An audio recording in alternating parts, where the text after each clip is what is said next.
Kwa majina naitwa Ramazan Saidi Omar kutokea Wizara ya Elimu na Mafunzo ya Mali Zanzibar.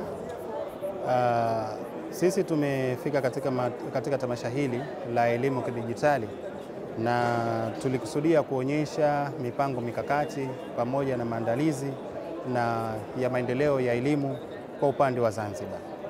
Kwa kweli tulichokitambulisha hapa ni kwamba Wizara ya Elimu na Mafunzo ya Mali Zanzibar kwa sasa iko katika utekelezaji wa mabadiliko ya elimu kidijitali.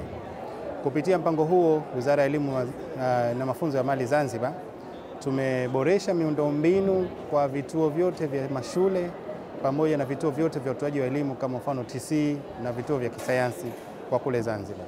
Lakini pia isitoshe tumeanzisha darasa janja.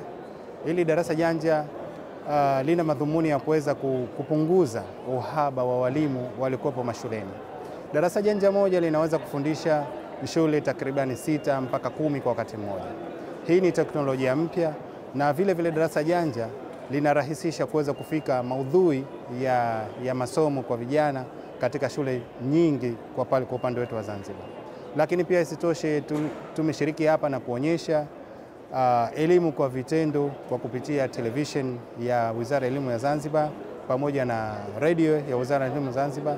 Lakini pia isitoshe tumejaribu kuonyesha na wadau washiriki wa taasisi tofauti ambao wanaunga mkono juhudi ya serikali katika kufanikisha swala lote la elimu kwa upande wa Zanzibar.